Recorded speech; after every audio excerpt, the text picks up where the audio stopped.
I have some great news. The Strong Men of Value Academy applications are open. So from the 10th of June until the 27th of June, we are taking new applications for members like you to join our Strong Men of Value Academy.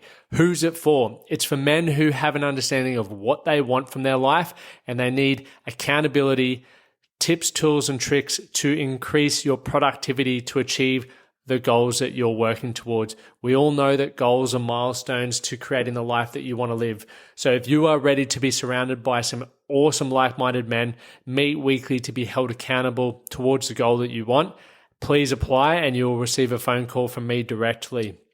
If you're wondering if this is still the right fit for you, what I would recommend, if you don't have a life's vision and something that you're working towards creating, go check out our self-discovery program first. That will help you build out your life's vision, get a huge list of goals that you know you need to tick off in order to build that life, and then the Academy will be a better fit for you.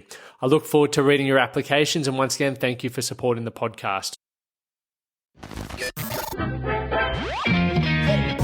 The Men Can Project Podcast, a podcast empowering career-driven men to live more fulfilling lives. We are here to challenge your beliefs, redefine success, and talk about the important stuff in a relatable way. Don't forget to subscribe and leave a review. My name's Lachlan Stuart. Let's get into it. Hey guys, welcome back to part 2 of the collaboration with Lachlan Stuart here.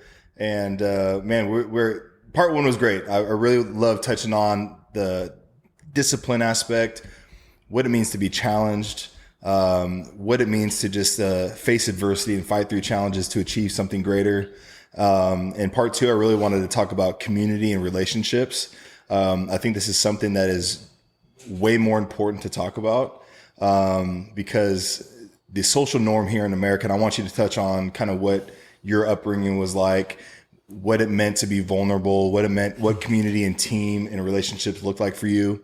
But here in America, I mean, everything is essentially the team aspect is really, really important. I mean, you're whether you're playing baseball at a young age or soccer or football or basketball, everything is team oriented. But outside of that, it's like, well, how do I create great relationships? How do I find community outside of my sport? What does sport provide you in the sense of, I mean, there's a lot of individual sports that you can do and partake in, but the team aspect is just so vital. And I think when you're immersed in the team atmosphere at such a young age, it really shows you the importance of what a team really means, because a team can't thrive and succeed by one person, right? It's a collective, thing to achieve something greater. So you need the man to the right and left of you, right? Yep. You need that other girl over there on your team to get to where you want to get to, whether it's, the best team, the championship, whatever it is. Like, you have to understand and realize that you can't do that sport alone, and also, more importantly, you can't live life alone. And if you decide to go on your own path, you're going to find out pretty quickly that it's draining. You're not going to succeed as far as you thought you could get to.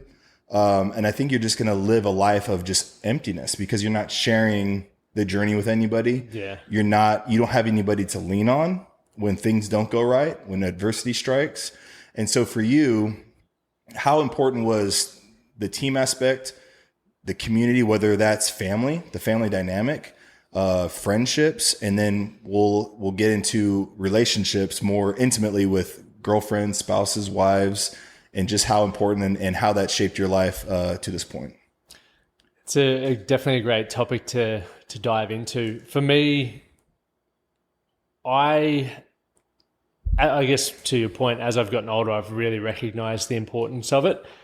At a young age, I didn't come from a super tight-knit family, and there's nothing, I don't want to speak poorly about my upbringing. It was just different. So when I met my now wife or my previous partner and their family, like, always was together and stuff, I was like, man, that's quite weird.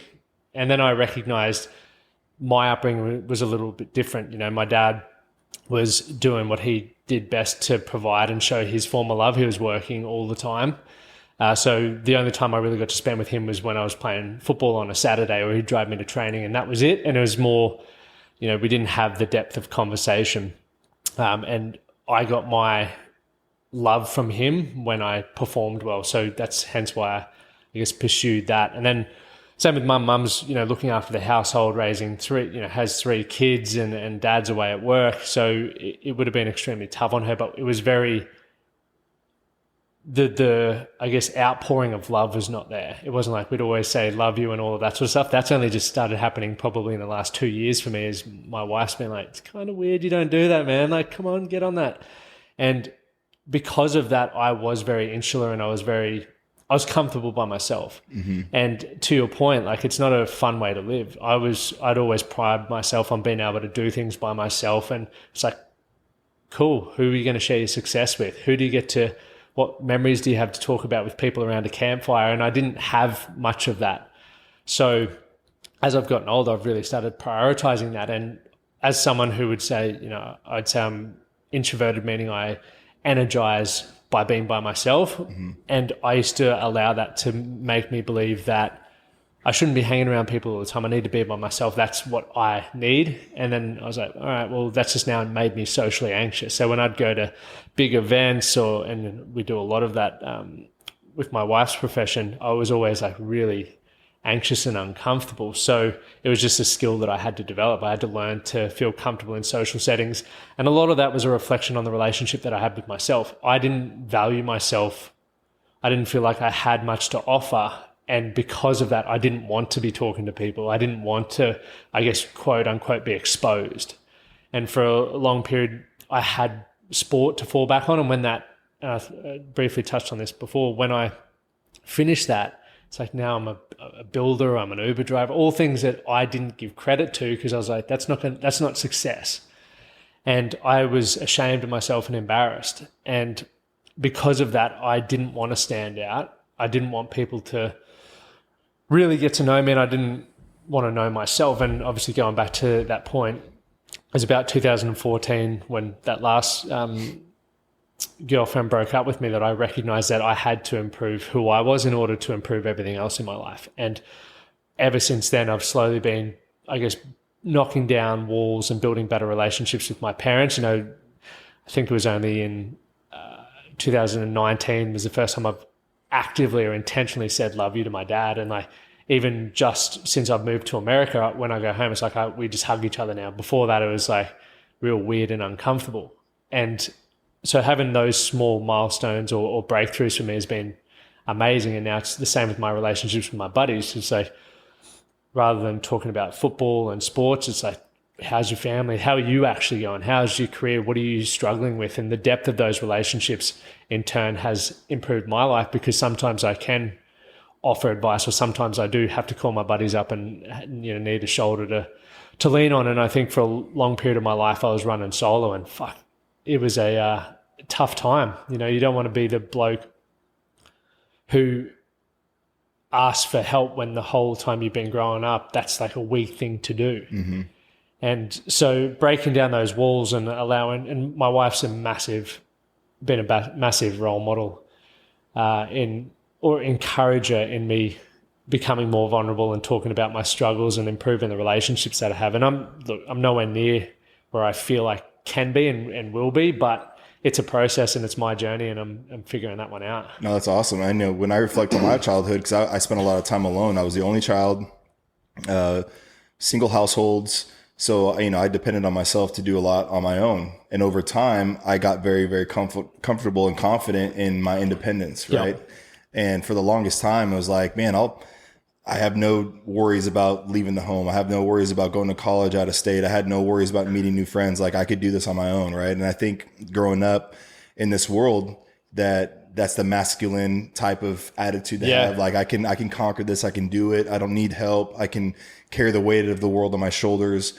I don't need to be vulnerable. I can't show weakness. And that's within football too. Like, there was a lot, I think, the era of football that I grew up into is like, don't show weakness. Don't show the opponent that you're suffering. Don't show, don't be vulnerable, with don't cry, don't cry if you lose. And I was a very emotional player, and it took a long time for me to kind of hone in that emotion and kind of secrete it a little bit, and just like, just push it down to where, if I was striking out, or if we lost the game, I was the kid crying because I was so passionate about the game. Right. nothing wrong with it, but I let my emotion get the best of me at some point. I would throw my helmet, if I made a bad play. If I had a helmet, I would have thrown it. Yeah. Too, Oh yeah. for sure. Yeah. And so for the longest time, I think the domino effect of that mentality, it played a major role in my relationships with either who I was dating at the time, or even with my wife. Like it took a long time for me to set aside that independent mindset and become more vulnerable, take accountability for things that I have failed at and talk about it and speak to that. And, the layers for me really got peeled back when I found a men's group that I could be a part of, and we can share real life stories and real life struggles. And the beauty of being here in Nashville is I'm immersed around, and same with you and your wife, like you're around and surrounded with, incredible talents, whether it's an athlete, musician, songwriter, producer, whatever the case may be. And I'm sitting in the room with people that I don't know, and they're sharing the struggles of music, how daunting of a career that is. And they're sharing their struggles, not getting the number ones, not getting the cuts, not getting the tours, not getting the record labels. And I can relate to that. I think there's a lot of parallels with sport and the music, because the two different career paths, two different talents, but it really, you kind of live the same. Chasing a dream. Chasing a dream. And you face those downfalls and those obstacles all the time. And so to be in those vulnerable states and those vulnerable environments where you can either internalize a lot of things that people are saying to you, and you can reflect on things that you struggle with. Sometimes you voice the things that you're struggling with, and you can all relate, because like I said before, you can't live life alone, and everybody is going through something. It may be a little different, maybe very, very similar, whether it's a breakup, whether it's just marital issues, whether it's just, you live a life of sin and you're doing things that you shouldn't be doing. And a lot of those things we internalize and we keep safe to our hearts because we don't want to share, the things that we're doing behind closed doors. Yeah. And it's like when you bro out with the dudes that you can trust, it's like, dude, you have this.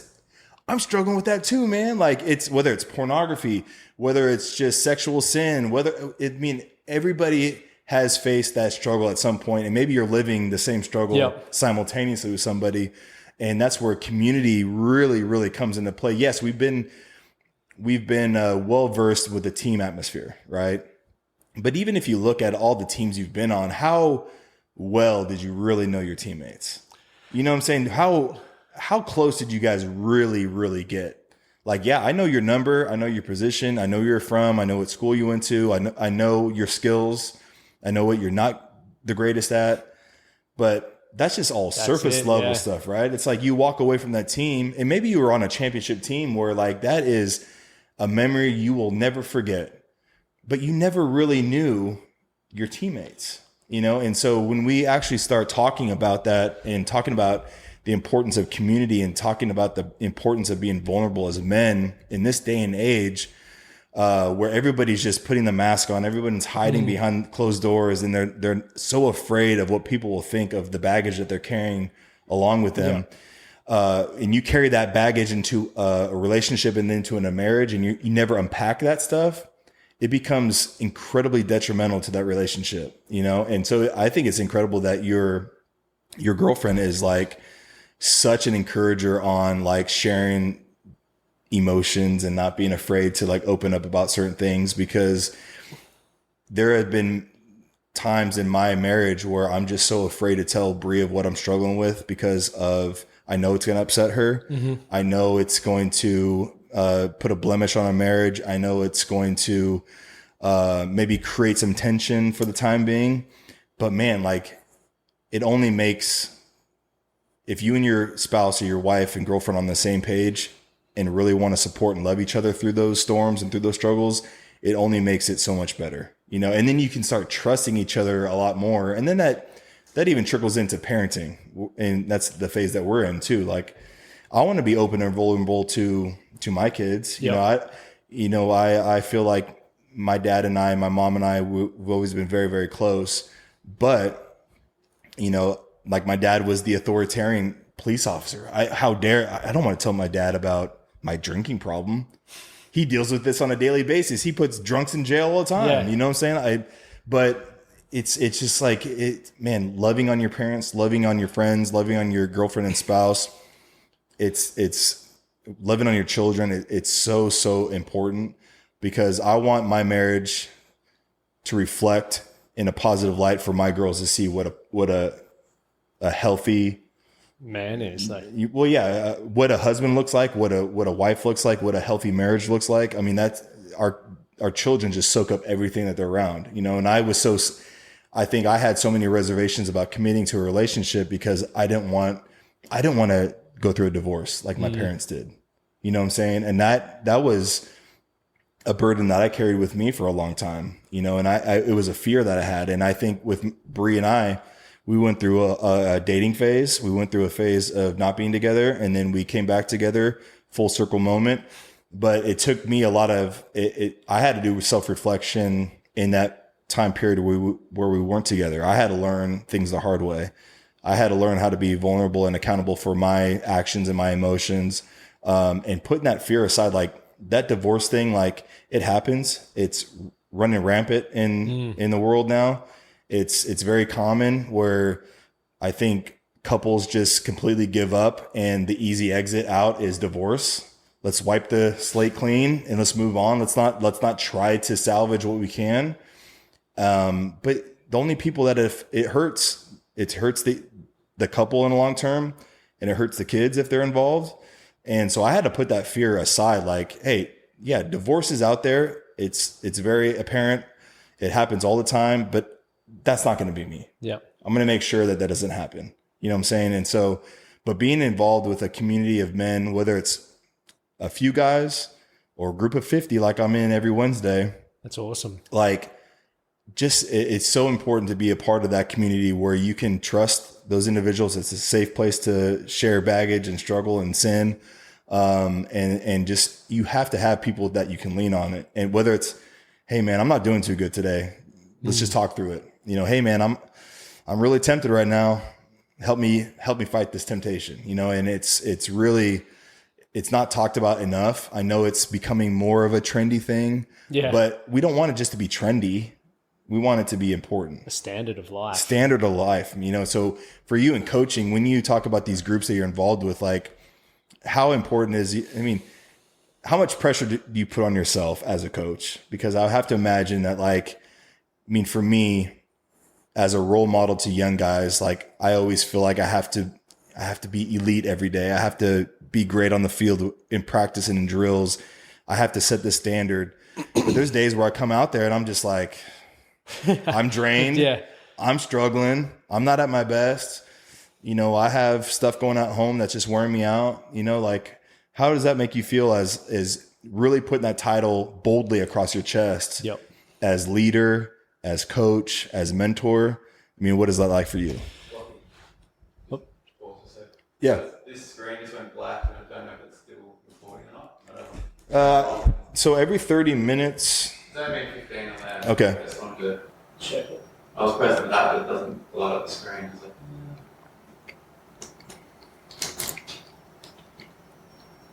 I don't know if it's still not. Yeah. So I don't know if it was recording or not. Just as memory. Sure. The audio is obviously all there, but I just wanted to not. Yeah. 45 minutes. Yeah. Just hit record. Yeah. Good. It turns up in the corner there now. Okay. I think it's Cool.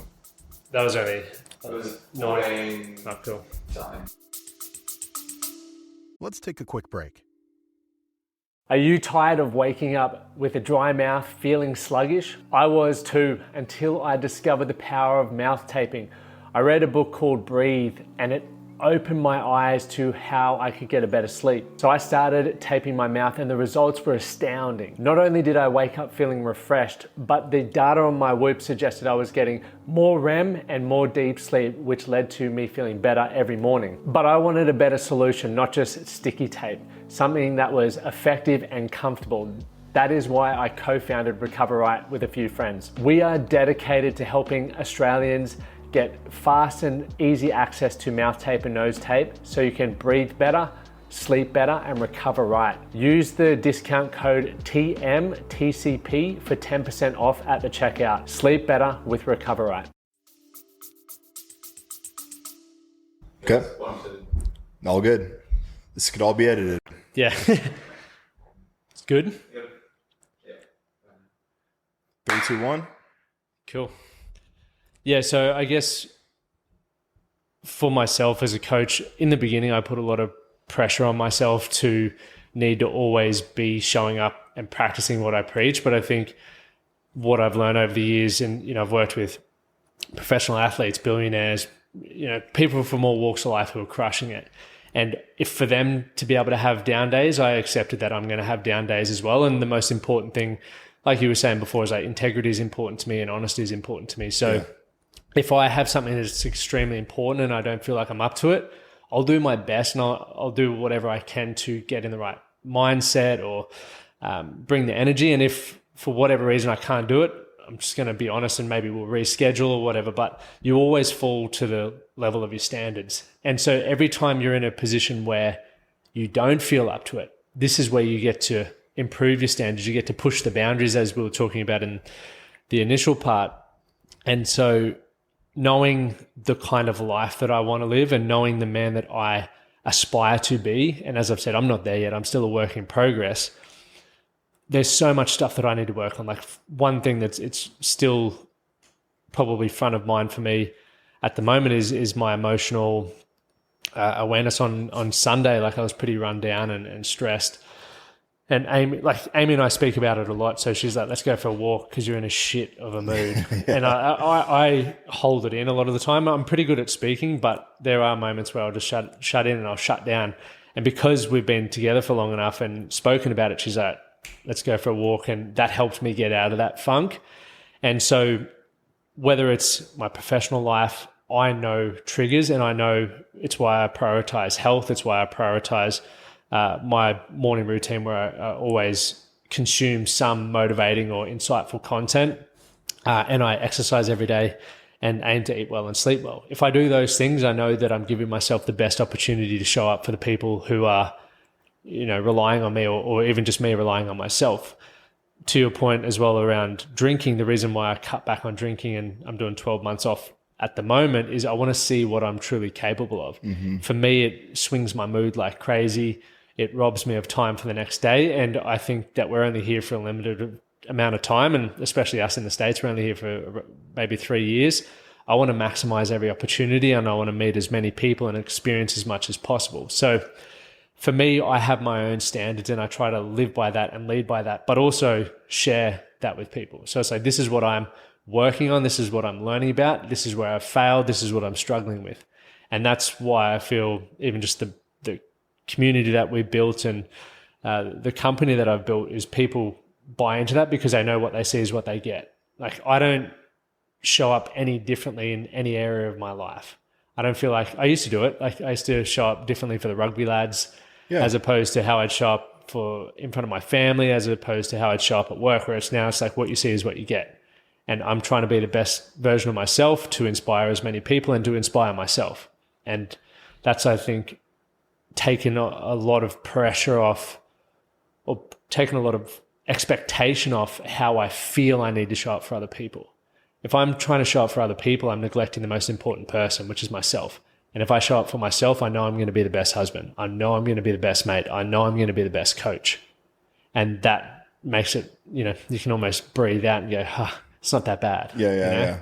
No, when I think about the teams that I've been on, the greatest memories that I have and the greatest relationships that I have with teammates now that we're not even playing together anymore is we may not have been the best team, but we were the most close-knit.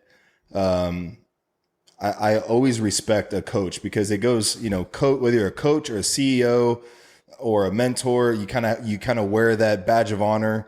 And some people, like you said, they kind of show up and they put that mask on. They try to act like they have everything figured together where they're really struggling with something. I've always appreciated the coaches who can really just like, hey man, I'm just not on my A game today. Yep. I got stuff going on with my kids. I got stuff going on with my wife. I've always appreciated the the men who I looked up to just to be open and vulnerable about that, because in the heightened stress of professional sports, you always feel like you have to bring your A game. That's like the standard, right? Yep. You got to be on point. You got to be elite. You're always being evaluated. You always have to get the plays right. You have to you look crisp and clean. Obviously that's not the case. Practice sometimes goes awful. And sometimes the coach is like, hey man, let's just go in. Tomorrow's going to be a better day. But when you always fight, like, God, we got to be perfect. And there's days where I go, like today, when I went on the field, it's like, wasn't at my best today, but I still showed up, gave a great effort, did some good self-assessment, learned from other guys. And tomorrow will be a better day, And so I've always appreciated those coaches who can just like, hey man, I know I'm the head coach, but I'm only human. I'm only man. Like I don't have everything figured out. And those are, again, it may not always equate to like success on the field, but when I think of like my time with those teams, like there was just something more special about those moments where like you felt like you actually can be connected with your teammates and coaches. Because in the scheme of the season, everything's just, it's a strict routine. It's high pressure. You're playing on prime time this weekend. We're playing on Monday Night Football this weekend. Like it's just a very stressful, heightened 6 months. Yeah. And man, it just almost took the pressure off, and the pressure off the team when a coach or the leader that everyone looks to can just be real and open and honest, right? Like, hey, I'm just having a rough day, man. Like, let's just like take it easy on me a little bit, and I've always respected that. And I think I try to carry that. I think it's very important that we do carry that, whether as a husband, as a father, showing up is very important, but there's just some days where you just feel like you just don't have the energy to show up the way that you want to. But if you can be open and vulnerable and honest about where you are at mentally, physically, spiritually, whatever the case may be, I think it's real life, and it can be applicable, and it can help somebody. Maybe your kids are just not having a good day either. Your wife or girlfriend's not having a good day either. And it's just, you can start relating and start like taking that pressure off of like always having to be buttoned up, clean cut, like having it all figured out. And I think that's kind of the one of the biggest lies that we've always been kind of groomed to believe in, is like, you got to have it figured out. You gotta bring your A game all the time. And yes, I understand the standard is always set high, but that's not reality. Yeah. So if, like you said, if you can just personally, just, where the standard you want it to be, but if you can just be real and honest with yourself and just keep it real in the moment, it just only helps you. But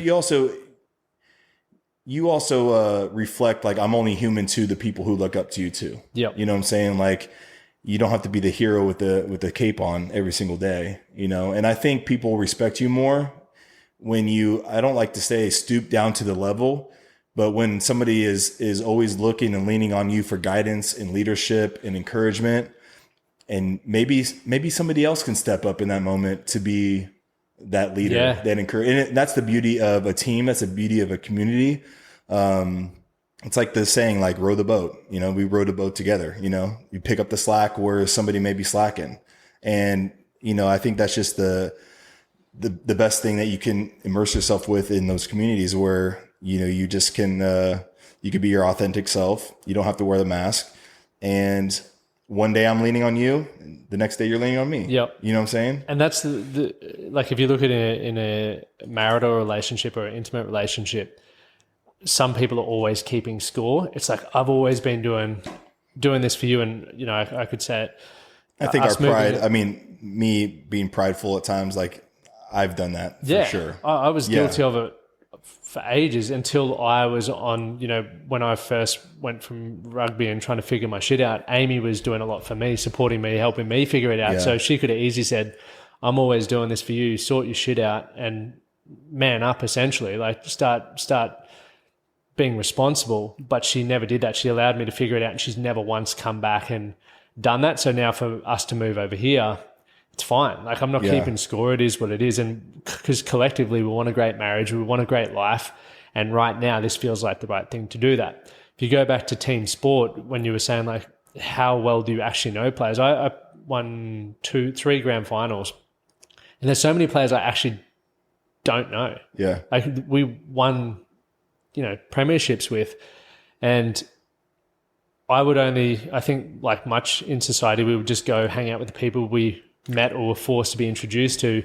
And even then the conversations were still surface level. And I think about us as individuals, like what makes a great car?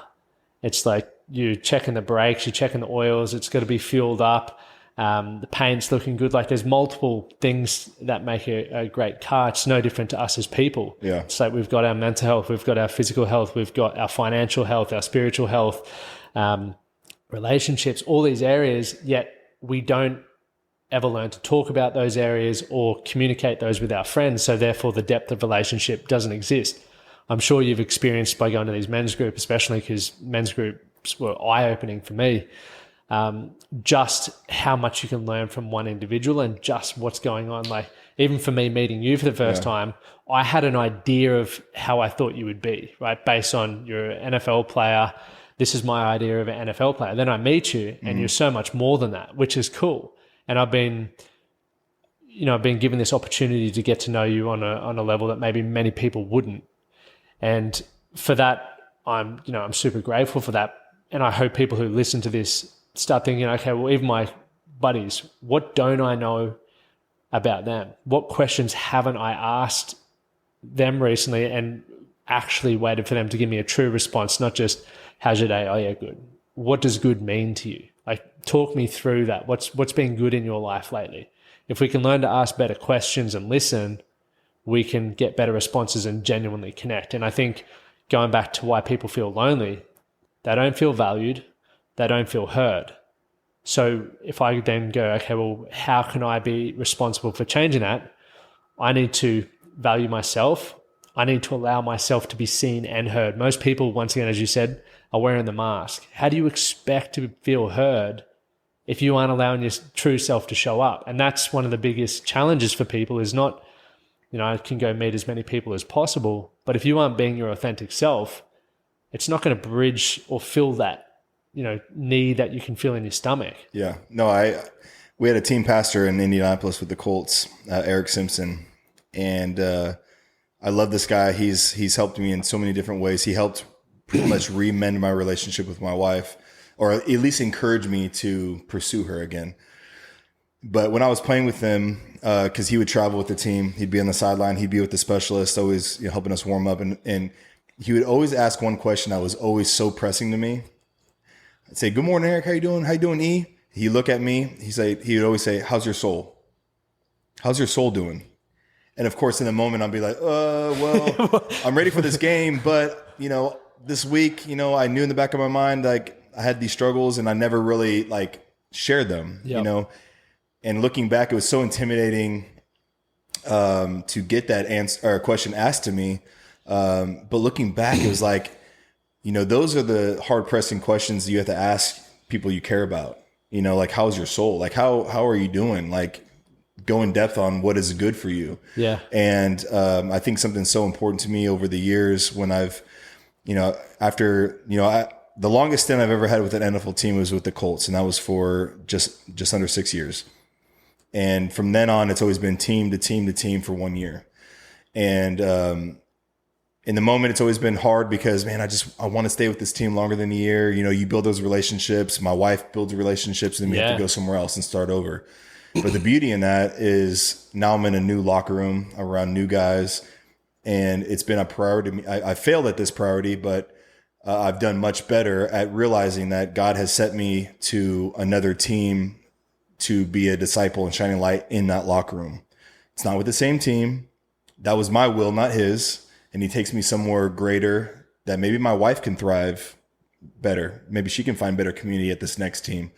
But it gives me the opportunity to be a disciple. And what I mean by disciple is leading others to Jesus and having those conversations. Maybe, and now I'm going to be 39, so I'm the old gray head in the locker room, right? Which is a privilege. It really is. And these guys are 20, 21 years old, just fresh out of college. They got some money in their pocket now. Maybe they come from nothing. Maybe this is the first time they're really in an environment where they're facing adversity. They could have been the best athlete in their high school and their college where they would always excel. But now you're in the big leagues, right? And everyone's going to face challenges. And it's provided me the opportunity to meet that young 21-year-old kid from Louisiana that I have nothing really in common with outside of football.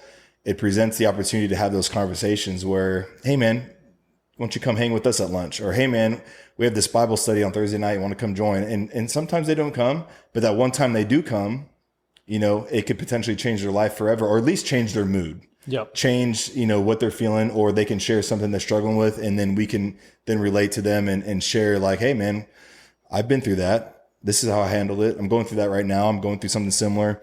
And so having those, and it's kind of sad because I'm on a team with 90 guys and maybe I only really connect with 5 out of 90.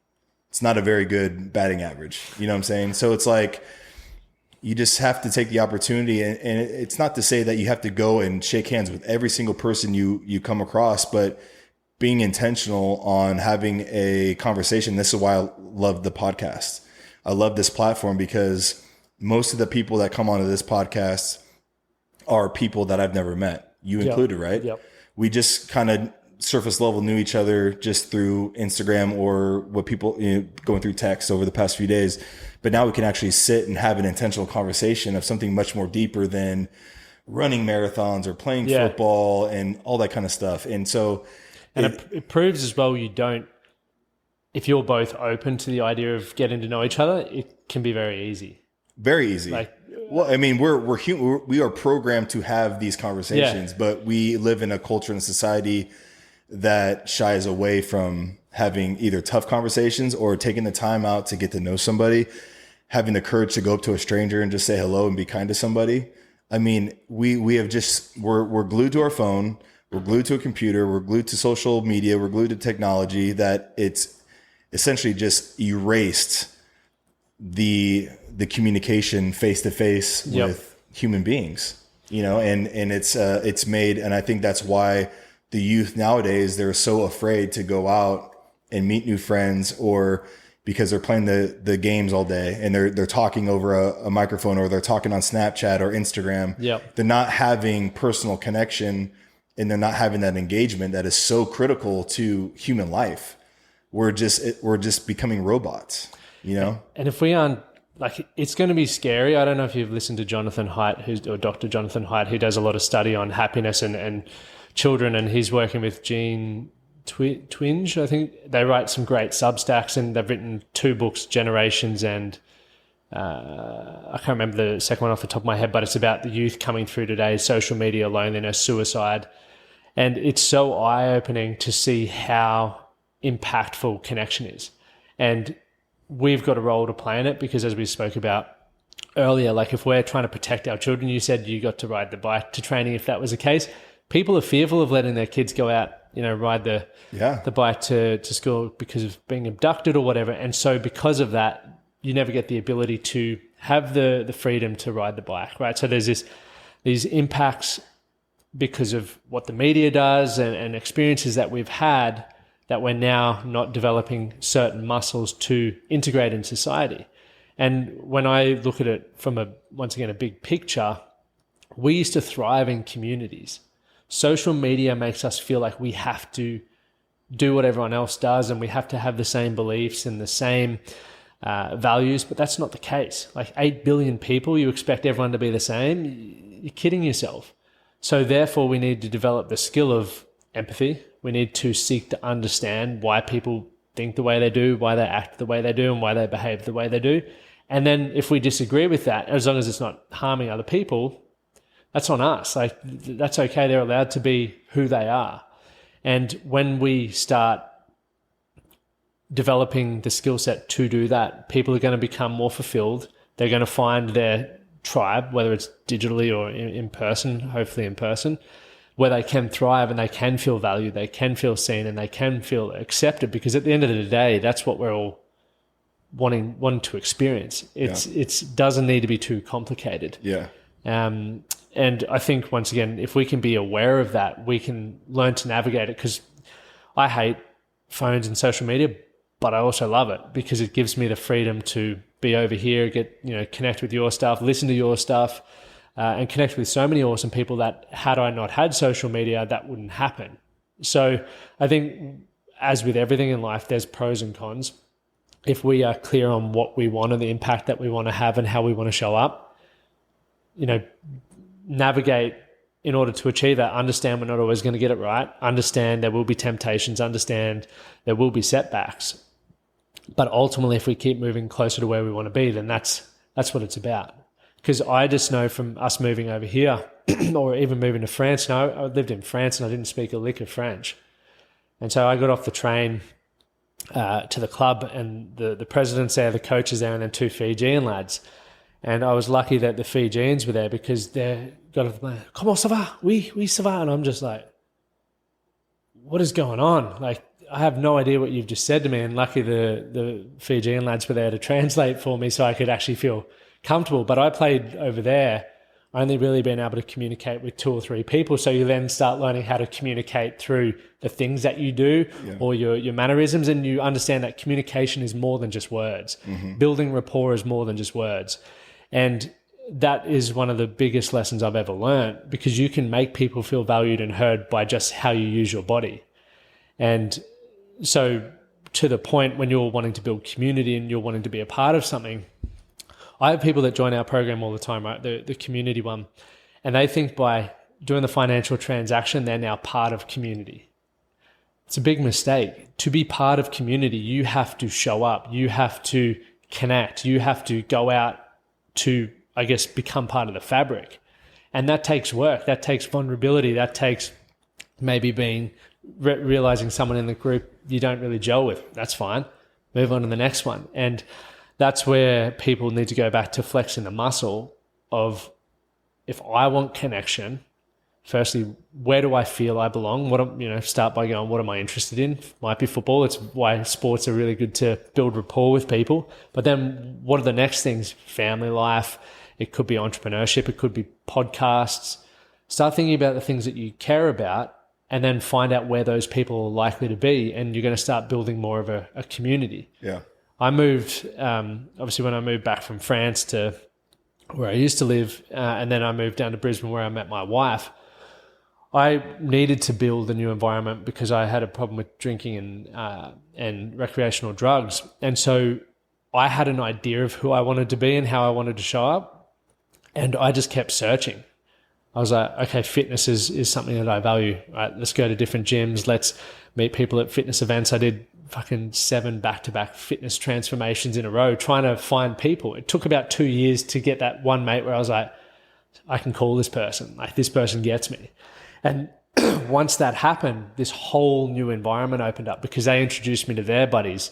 And then it's slowly just built from that. And I think if you're in a position where you don't feel valued, seen, or heard, and the relationships aren't the right fit for you, go back to the relationship that you have with yourself, work out what's important to you, what you value, what you want it to look like, and start putting the feelers out to find those people. That's incredible, man. I mean, I would have to imagine your experience overseas as an athlete is overwhelming to say. It's just I feel uncomfortable going to a new team where everyone speaks English, and I maybe only know. It's a small fraternity, right? You know somebody, whether it's a coach, a staff member, or a teammate. And sometimes I go to a new team and I don't know anybody. Yep. And so I have to go and seek. And it's easy within sports because you have your position where, you're an offensive lineman, you're a quarterback, you're a receiver, you're a specialist, and you already have that commonality. You have that common ground already as you walk in because you're doing the same position. Yep. So it's easy to meet those guys. But then, taking it further, don't just be cliquey with that group. Yep. Go sit at a table with, other guys. And I think that's where some of the negative sides of being on a team is where you find those guys, especially on a football team, where there is, throughout the season, you have 60 to 70 guys on a team, and you only stay with your position group. You eat with them, you travel with them, you stay in the same hotel, you do everything together. They're wives now. Yep. only stay within that group. And that's crazy. You know, it is crazy. I mean, it becomes very, very cliquey. And so I think it's important for us to prioritize like, hey man, I need to go socialize with this group. I need to go socialize with this guy. I need to introduce my wife to other wives of different positions, you know, or coaches for that matter, you know, and it's within football, it's unique because you have walks of life. You have 70 guys from all walks of life, different upbringings, different schools, different parts of the country. We're now starting to get international players on the roster. Yep. And so it's just very important. It's like, man, just like you need to go out and really get to know other people, because it is sad to think that you spend 6 months with a team. And like I said before, you maybe only walk away with 3 to 5 really, connected relationships, you know, and there was so much more opportunity on the table left that you didn't take, you know, and even for my wife, you know, it's so important for me to help her get plugged into a community, because it can be very lonely for the wives and spouses throughout the entire season, because we're travel, you know, and it's, hey, why don't you go over to Sarah's house to go watch the game? And, you know, hopefully she does, because now she get to spend a few hours with new girlfriends, and they're all going through, like, whether they have kids or not, like it's hard on them. So it's a really good environment and group to be involved with, because, you know, now as much as they feel so lonely and so like disconnected from us during the season, now they can start pouring in and being connected with another group where these women now can confide in each other and support each other. Hey, if you need a babysitter, let me help you out. Hey, you know, if you need this school, like it's just so important to, and that's why I said it's a privilege being a gray head in the locker room, because I have a lot of wisdom and experience, connections, networks that I can help plug these younger guys in, whether it's a team psychiatrist or a therapist or a trainer or a church to go to, whatever the case may be. Like using that opportunity is quite the privilege. And I always looked up to, you know, within sports, you're the older guy. It's all political. Like you have the young guy now trying to come in and take your job, you know, because it's all based off competition, you know, who's the cheaper player, who's the better player, all that kind of stuff. And I was very fortunate to come into a situation where the old veteran guy took me under his wing, mentored me. Yeah, we were still competing. We knew where the line was drawn in the ground, but that didn't mean we had to be enemies, right? That didn't mean that we had to not socialize, not have fun together, not to get to know each other. We still talk to this day, and that's beautiful. And I always told myself, hey, if I ever got to that point where I'm the old veteran and the young guy is coming in trying to take my job, like mentor that guy, pour into that guy, help that guy. And I think one of the greatest things of being a part of a community is when you guys are all striving for something, whether it's football, whether it's running, whether it's marathons, seeing the other guy succeed is quite the honor. You know what I'm saying? When you know where that person started at and where they got to, I love seeing, sure, I'm always trying to get signed on another team, but I always get so much more thrill and excitement and joy out of seeing a young guy get an opportunity over me, because I already had my shot. I already had my glory days. And so if I can pour it and pay it forward in that regard, where I just keep on helping others and helping these young guys, because man, I was that guy in those shoes, 15 years ago, and trying to make ends meet, trying to, have enough money in my pocket where I can pay rent and buy groceries and still support the dream that I have, so I get a thrill out seeing guys in our group get the opportunities that I want, but I don't get, because it's just like, and you can look at it one or two ways. You can be bitter and upset that person got an opportunity that you didn't get, or you can be happy and proud and support that person and cheer them on, because you would hope that if you get the opportunity that the people are still cheering you on. You know what I'm saying? And I think a lot of people fall to that lie and that mistake of getting bitter when others get opportunities that you don't get. What was it like when you got your first opportunity? I think you said 2012, 14. Well, so 2007 was my draft year. And then I didn't play my first game until 2012. So 5 years. It took 5 years. And dude, your perseverance is unbelievable. Persistence, perseverance, faith for sure is like just the pinnacles of that journey, and still is to this day. But I remember my first game suiting up, and dude, I was a nervous wreck, dude. I was night terrors, couldn't sleep. I mean, I was on the verge of like quitting. I was just being tempted by the devil in all different ways. Like, man, like you're not good enough to be here. Like you're this close, but man, you feel so far away. And my first game was a home game in Indianapolis against the St. Louis Rams, preseason game. I knew I was going to play. Called my family up, say, you better be at this game because this might be the only time you ever see me in an NFL uniform on an NFL field. And I was at that time, I was competing against that veteran that I just mentioned. 12 years with the team, Super Bowl champion, great player. And he had continuity with the owners, he'd just been there for so long that it was his job. And I was just there, the young, hungry guy trying to take it. And, man, I was nervous, but as soon as I stepped foot on that field for the very first time, it's just like a blackout moment. All the years of preparation, all the years of dreaming, all the years of just the sacrifice and going out on your own and training and all these different leagues I had to bounce around in. That one moment I stepped foot on that field and I just blacked out. Like, I don't even remember it. Like, you're in front of 70,000 people on TV. Your family's there watching you. I was nervous on the sideline, but as soon as I crossed that white line onto the field for the first time, just blacked out, did my job, just routine, muscle memory. You rely on that preparation. Yeah. That's why preparation is so important. That's why practice is so important. You practice and repeat the same motions over and over a million times. They say you become a master, 10,000 reps, whatever. Yep. I mean, I did 10 times 10,000 reps. I did millions of reps up to this point. It took me 5 years to get to this point. And I just blacked out, man. And that gave me so much confidence moving forward.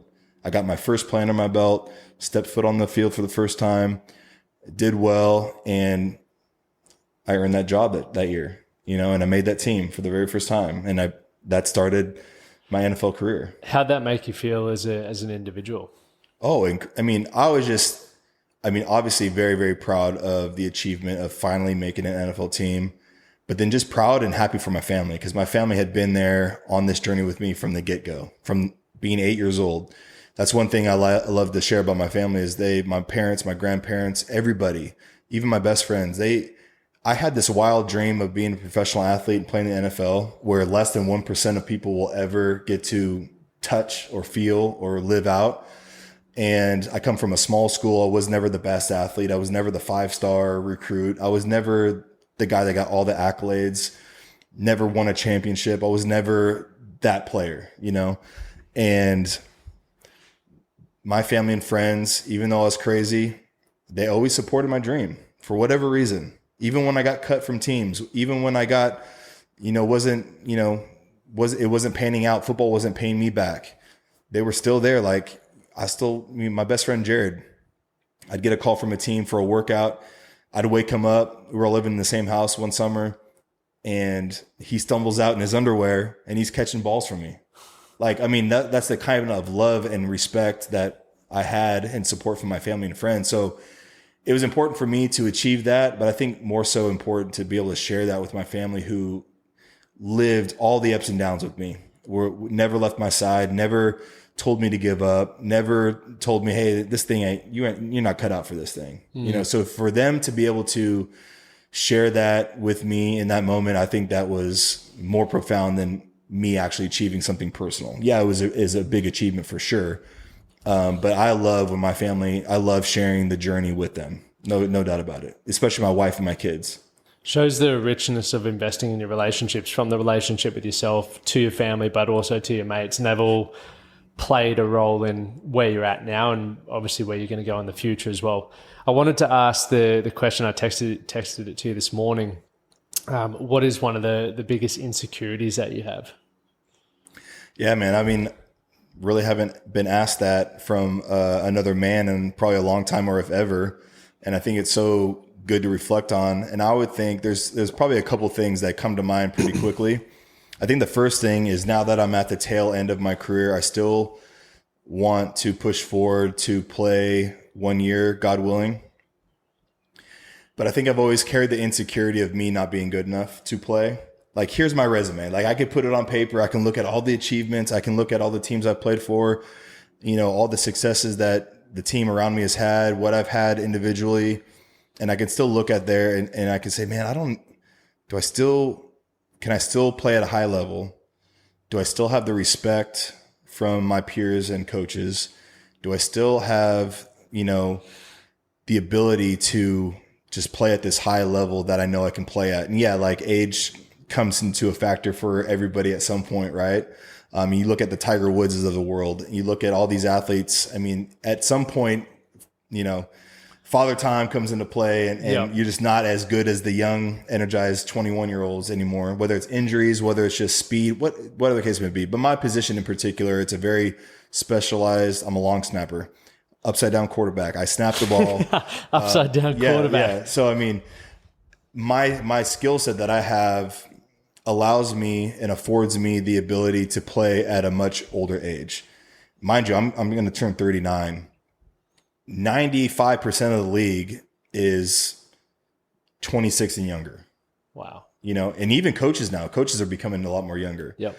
So to be able, I mean, there's like Aaron Rodgers. There's maybe only a couple players in the league that are Kirk Cousins, what's he?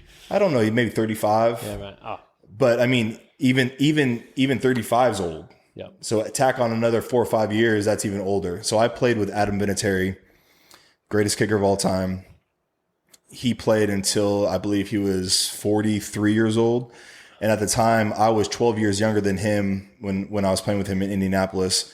And I always looked up to him as like that father figure, as that man. I was like, dude, how are you performing at such a high level at your age? And it was all his preparation, obviously a lot of confidence, the way he treated his body, his recovery, and he was able to play 22 seasons in the NFL at a very, very high level. And I've always had that. Now that I'm getting up there in age, like I would love if I can reach 40 years old in the NFL. What an accomplishment, right?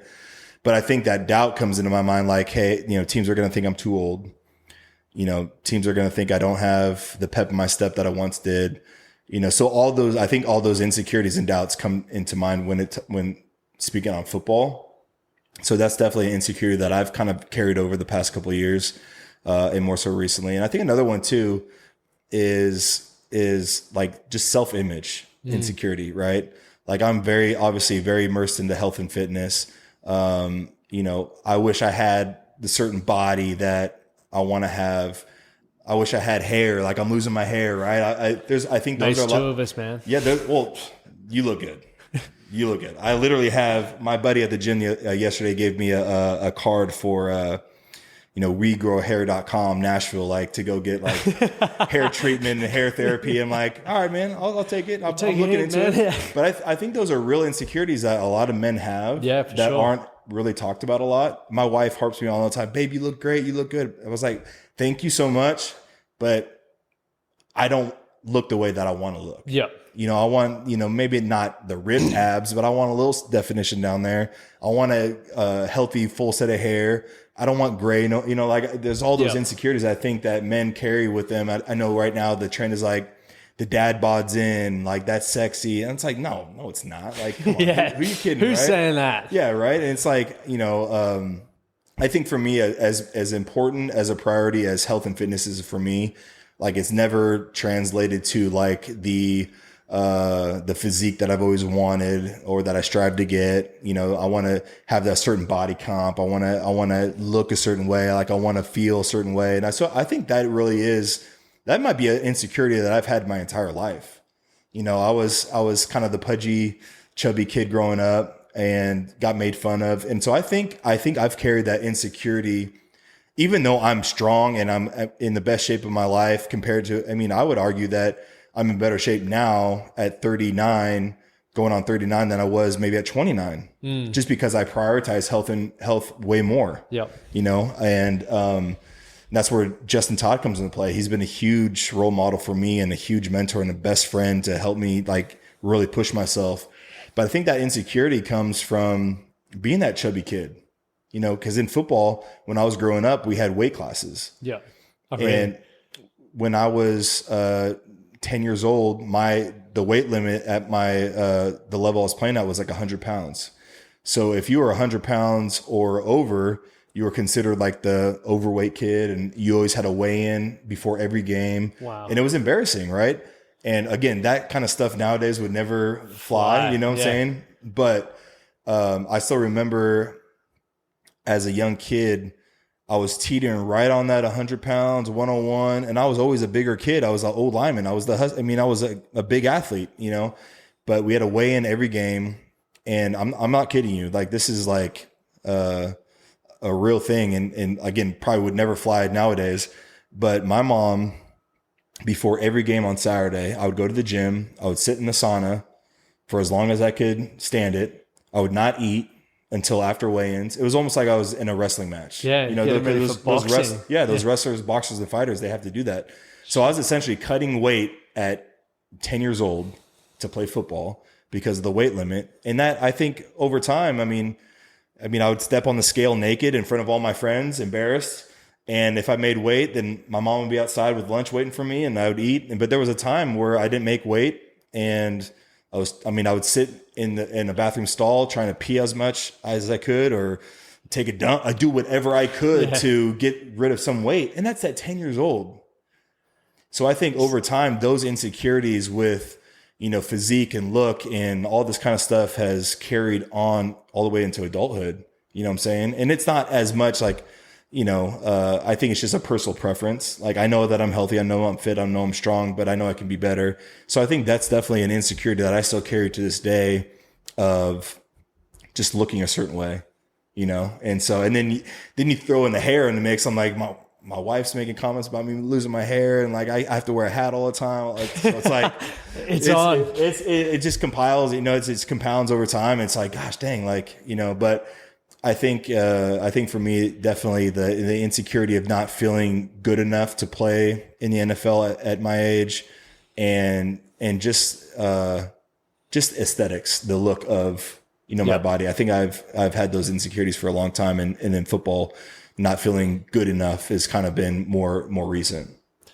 I appreciate you sharing that with us as well. And I think it's definitely common for a lot of blokes to be going through that stuff. And as soon as you start talking about it, it's like that acceptance piece. Once you can start accepting stuff, it's like, okay, if I want to improve that, what does that now look like? Most people are in denial, or they're ashamed or embarrassed, so they never talk about it, never do anything about it, and it just gets worse. So I think for anyone out there listening, like, if you're experiencing similar things, just what has to happen to accept this is your reality. Yeah. You know, not everyone's born with the six-pack abs and the lush, you know, who's got Aston Kutcher hair. Good hair, good beard, good jawline, good teeth. All that stuff. Yeah. It's like, but accept where you're at and then build from there. It's like anything in life, accept your current reality and build off of that. That's all we can do, the best that we can do. Yeah. But Matty, hold on. You're not going to walk away without sharing your insecurities. I nearly got away. Jeez, I slide one on me like that. What about you? Is there anything in particular that you can think of? Very similar to you. One would be the fear of not being good enough. Mm-hmm. That's driven me my whole life, is wanting to be successful. And the definition of success is constantly evolving, but I have a standard and an idea, and I think the goalposts always change. So I've never actually done it. The life that I'm living now, where I can live abroad and still earn an income and do all of that, is what I wanted, 7 years ago. Yeah. But now it's not enough. Yeah. So I think when I wake up every day, it's the idea of knowing that when I'm on my deathbed, I've given everything. Yeah. And the challenge with that is there's always compromises with family and things that I wouldn't say get in the way, but take you off path from time to time for the idea of what I think is me tapping into my potential. And I think part of me with that wants the validation. Like, I love the idea of recognition and stuff. And as soon as you stop playing sport, you don't get that anymore. Or if you're a musician or whatever, like, you continually get validated by people. And I think when you're in a position where you just sort of, I don't want to say blend in, but you just cruise in, it's a lot harder to get that. And that's where you got to seek it within yourself. And I think for me personally, that's why I do a lot of the stuff that I do. Is I'm still chasing that. I'm still wanting to prove to myself that I can be better than I was yesterday in so many different things. So the insecurity of not being good enough, hands down. Yeah, and I think to touch on the insecurity of not being good enough, I even think about, being good enough as a husband or being good enough about a father. Now that I'm in that phase, I've been married for 4 years now, been a dad now for 3 years, got a 1-year-old and a 3-year-old at home. And I think too is when I talked about the identity crisis about the athlete, the jersey you wear, the name on your back, the team you play for, you're on that pedestal for such a long time, however long your career is, and people look up to you as that professional athlete. And yeah, that will fade very, very fast and quickly. People lose interest in you and because you're not playing or you're not on their favorite team, whatever the case may be. But I think one thing that goes to the wayside and is never really talked about how important it is having the validation at home. And it's way more important to me to be validated at home by my wife and my kids than it is for a fan across the country who doesn't even know me to be the professional athlete. Right. Yep. And I think we've been groomed and we've been accustomed to, like, we get our satisfaction from that fandom. We get that satisfaction from the engagement online. We get the satisfaction from the followers we get, the likes, all that kind of stuff. And that stuff does not mean anything.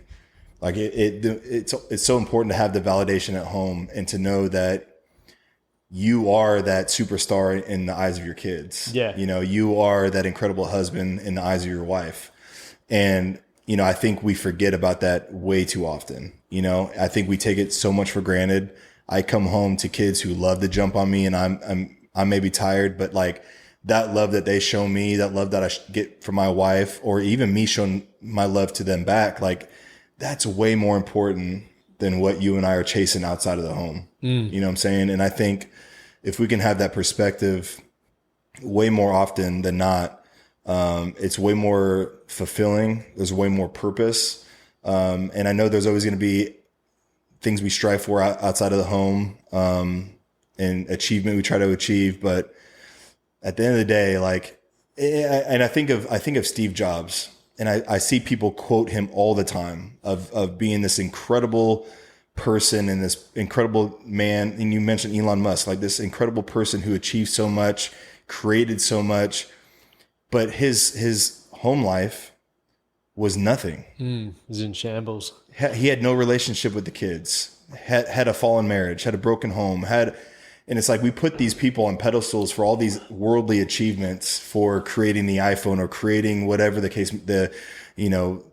SpaceX and all this kind of stuff. It's like, listen, like at the end of the day, those people were probably the most lonely, empty people ever. And we put those people on a pedestal every single day. People quote them all the time, like they've achieved the greatest thing since landing on the moon, whatever the case. Like it's incredible. And not to downplay those achievements, but man, I think we're losing the true message and meaning behind life. what life is meant to be lived and what family means. Because I'm big on legacy, right?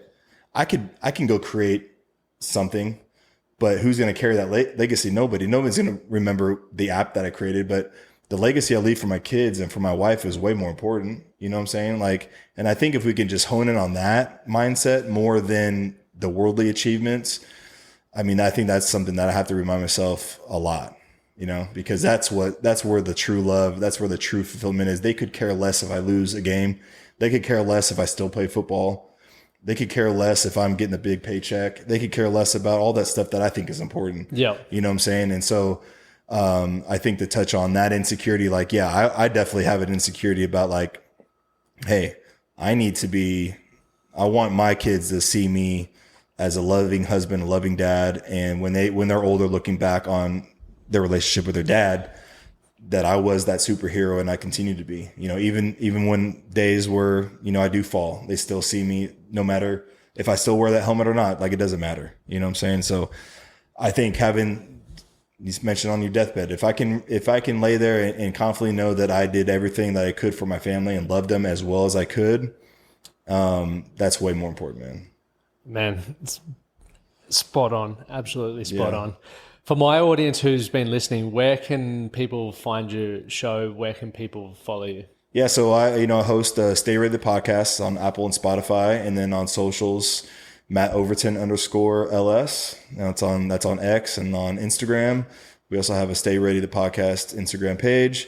We release an episode every Wednesday, and hopefully we're very close to merging with a network. Oh, exciting! Yeah, very exciting. And so obviously that platform would be great for just engagement and reaching more ears. But yeah, that's where you can find me.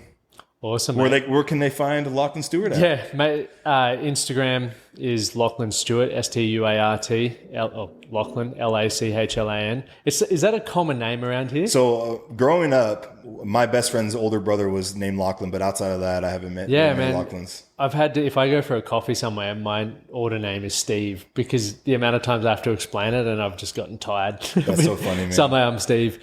But, and then the website, themanthatcanproject.com, you can find the podcast and newsletters and all of that sort of stuff. So I release 2 episodes a week on Mondays and Thursdays. That's awesome. We'll check that out. And I do want to ask you, though, now that you're here, what has been your experience like here in Nashville? I've loved it. Yeah. I really have loved it. It's so different to Australia. I always thought it'd be very similar because I feel like we're your little brother country in a way, but there's so many like small rules that I'm like, this is awesome. Yeah. And then there's some big differences that, is taking a while to get used to. But everyone has been super friendly. Like, I feel when people hear about what you're trying to achieve and what you're like as an individual, they're more than, how we got connected. Justin did that, and Mac, a lot of those guys have been extremely helpful. They just want to be a part of your success, which is very different to back home. It's sort of, people want to build you up to a certain point, and then it's like, let's chop your legs out and bring you back down to earth. So I've really loved that. And I just love Nashville in general. Everyone's friendly. It's very similar to Brisbane, where we're from back home, big country town. That's awesome. That's why we stayed here. I mean, we loved it. Great place to raise a family. There's a lot to do all the time. Good food, good people. Like, even in, I talk to a lot of artists, like, even in the midst of like how daunting and how big of a machine like this music industry is, even in sports, like chew you up, spit you out kind of mentality. Yep. They call it a 10-year town. Like, if you don't reach that success by 10 years, you're a failure kind of thing. It's like, there are so many good people here that are willing to, take the shirt off their back to help you. And yeah, there's still that, there's still people out there that will cut your legs underneath you, but it's much different from LA, New York, all the bigger markets. Yep.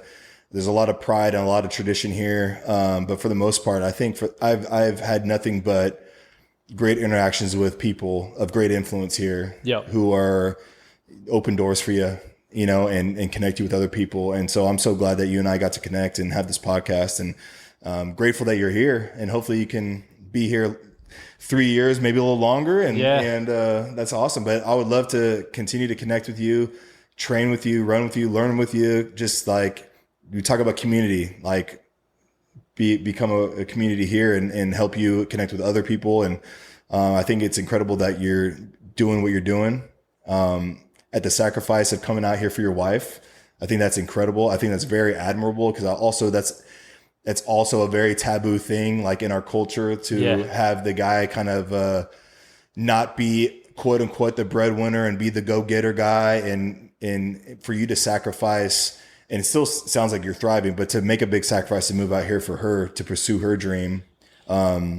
Because for music, it's like, if you're trying to pursue this thing, like, you need to be in certain markets where, and this is the place to be for her. So like, I commend you for taking that on for her, and I think that's important for me to learn, because, I recently learned, my wife, now that I'm not playing right now, kind of in this transition phase, like, I've had to take the role of the stay-home dad a little bit. And let her go out and work a little bit, because she hasn't done that ever since being married and having kids. So like, I'm super proud of her. So I'm like taking on a different role now. And I think it's okay to talk about it. It's okay to do, like, this marriage thing is not always going to be 50-50. Some days she's bringing 80, I'm bringing 20, and vice versa. And so for you to step up and do that for her is incredible, man. And just thank you for the time to come over and connect at the house and share your story a little bit, share kind of the principles you live on. And I think this is going to be one of the best podcasts we've had, because we're always talking about music, always talking about sports, but this is just at a different angle, talking about very important topics. So I hope you guys listen to part 1 and then segue into part 2. Yeah. And Lachlan, man, it's been a pleasure, man. Thank you so much. Thank you so much, Matty. And I also look forward to building on that relationship and Let's do it. continue to follow your journey as well, mate. And let's I'm sure there's going to be a couple more seasons for Well, thank you, man. And we'll put you in the full gear and let you feel the helmet, the shoulder pads, and everything, man. It'll be the fun. impact. Dude. Cheers, mate. All right, cheers.